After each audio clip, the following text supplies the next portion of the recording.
What's up, 1-8 Let's talk about 10 questions to help you identify your limiting beliefs today. During the first 6 or so years of our life, we actually soak up everything we hear, and our young brains believe it to be true. During these years, we develop our most powerful and oftentimes most life-limiting beliefs that can stick with us for the rest of our lives.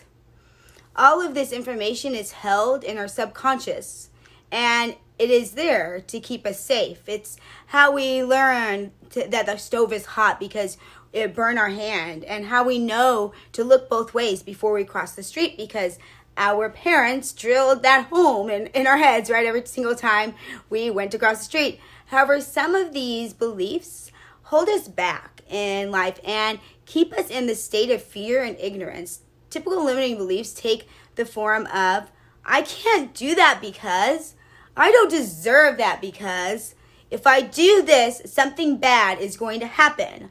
I can't do this because people will think I'm always fat, I always will be fat. I'm sure some of those statements sound familiar. I know I've said them on more than one occasion. So what do we do now?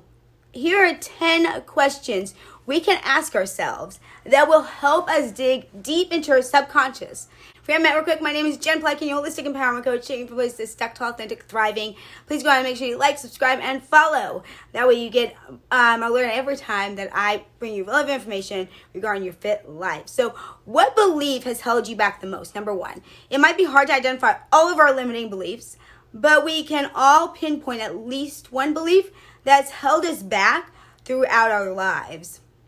It might not be obvious in the moment, but if we look back on the things that we've done, we can usually see it. Maybe you didn't apply for that job you wanted because you didn't think you were smart enough. Or that trip around the world you wanted to take but never happened because you didn't think that was responsible. And you went straight to college instead.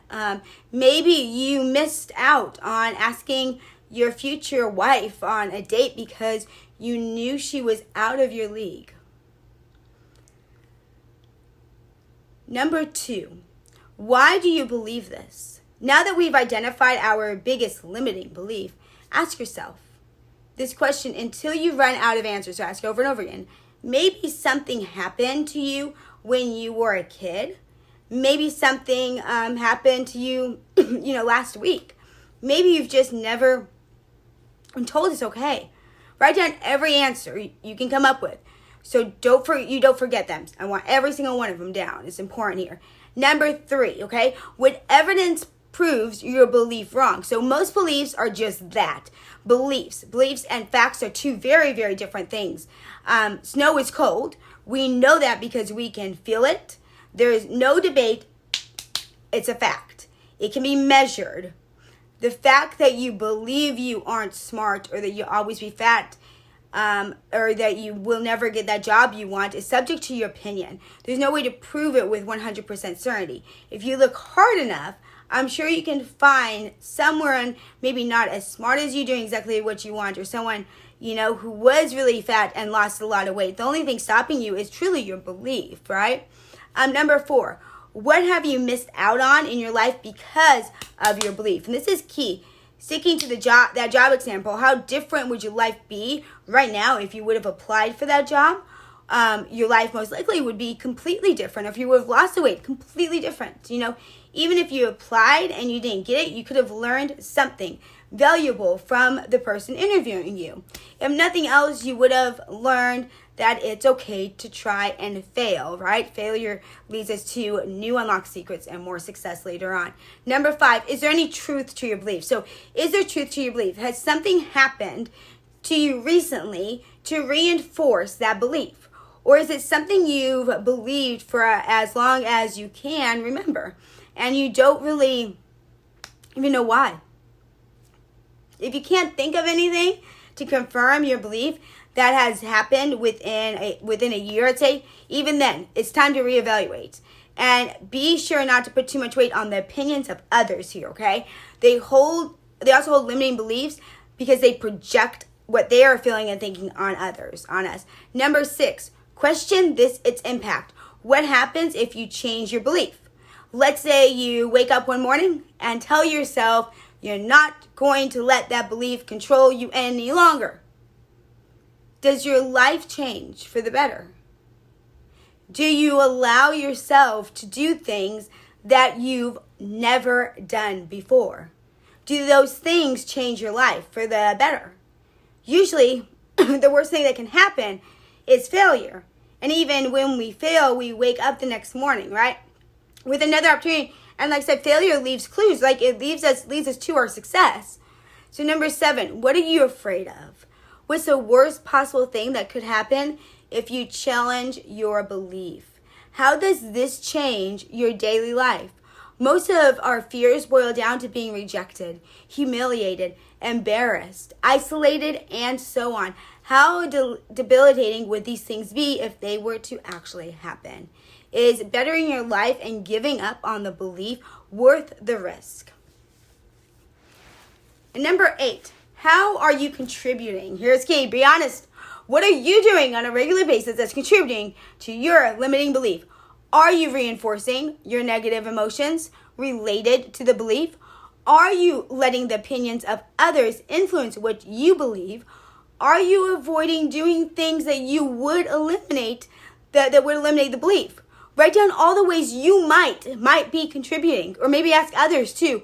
So you can start changing those behaviors, because sometimes we're our own block, okay? Number 9, what would you have to give up if you overcame this belief? Getting real. What part of yourself would you lose if you gave up your belief? Would it be missed by the people around you?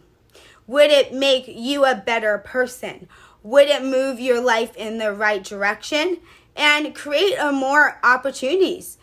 Sometimes our biggest fear is the fear of being more than we ever thought we were capable of.